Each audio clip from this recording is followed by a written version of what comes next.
So comparison, we all do it, right? And it all starts with a trigger. So you see something, you hear something, or you read something. My daughter saw her friends tumbling. That's the trigger. And then your mind makes a comparison. They can tumble and I can't. And you walk in here, oh, she has a darling outfit and I'm not that great of a dresser. She's so much better than me. You know, we see something, we hear something, we read it, and we make a comparison in our mind. And then here's the thing about our minds. We always think what we think is correct. And so we just accept it as if that's a fact of life, that that thought that popped into your head is absolute truth. And it's not. But as you accept it as true, it leads to this vanity or bitterness that starts to build. One or the other. And you know, in my life, vanity and bitterness are not necessarily the attributes that I'm like hoping to develop, right?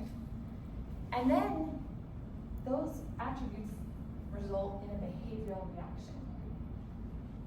So my daughter stopped playing with her friends. She walked away. She started to cry. She felt bad about herself. She disengaged. You know, maybe it looks like, oh, you know, I don't think I have that bikini body. So when I go to the beach with my kids on vacation, I'm not going to put a swimsuit on. I'm going to wear some long pants. And, you know, I'm not going to dive in with them because I'm insecure. Or maybe it's, I have this reunion coming up. Melissa, I know she's made $5 million in her startup company, and you know, what have I to show? So like, I'm not going to go because I feel too insecure. Comparison is more than just our feelings. It's how we show up in the world. It's how we react. And then those reactions result in this eroding of our relationships, right? My daughter withdrew from her friends.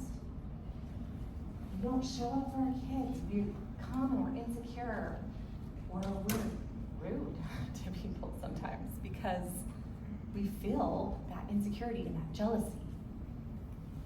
And so this is the comparison trap, and it just happens over and over. And the more you let yourself in it, the easier it is to be triggered, the easier it is to build that comparison, or that vanity and that bitterness, and your mind just accepts it all as if it's truth.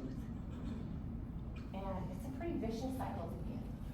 And so that's why I'm here today. I want to talk about this because we don't have to stay in this cycle where we're letting a little thought that pops into our mind dictate our emotions, our behaviors, and our well-being.